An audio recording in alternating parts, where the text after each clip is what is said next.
तो प्रियंका मौर्य ब्लॉग में आप लोग का स्वागत है। आज आप लोग लिए प्यारा से राम जी का राम जी का गीत है, तो जरूर सुनिएगा आप लोग। चुनरी चुनरिया पे लिख दे बजजवा राम जी का नाम, चुनरिया पे लिख दे बजजवा राम जी का नाम, चुनरिया पे लिख दे बजजवा। एक और ब्राह्मण लिख दे, एक और ब्राह्मणी, एक और ब्राह्मण लिख दे, एक और ब्राह्मणी, बिचवा में लिख दे वो चारों वेद ज्ञान, चुन रिया पे लिख दे बजजवा राम जी का नाम, चुनरिया पे लिख दे बजजवा राम जी का नाम, चुनरिया पे लिख दे बजजवा। एक और शंकर जी लिख दे, एक और गौरा जी,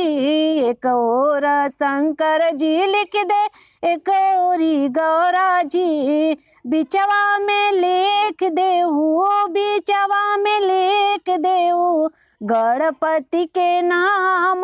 चुनरिया पे लिख दे बजजवा राम जी का नाम,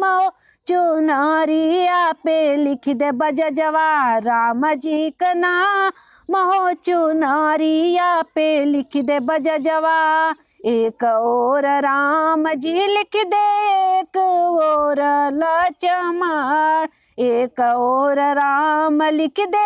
एक और लक्ष्मण, बिचवा में लिख दे हो, बिचवा में लिख दे हो सीता जी का नाम,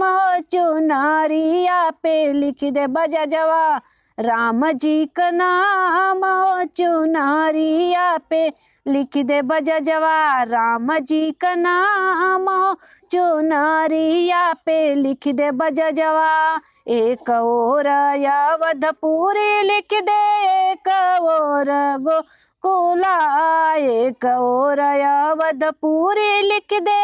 एक और गोकुला, बिचवा में लिख दे हो, बिचवा में लिख दे हो कैलाश धाम, चुनरिया पे लिख दे बजजवा राम जी का नाम, चुनरिया पे लिख दे बजजवा राम जी का नाम, चुनरिया पे लिख दे बजजवा।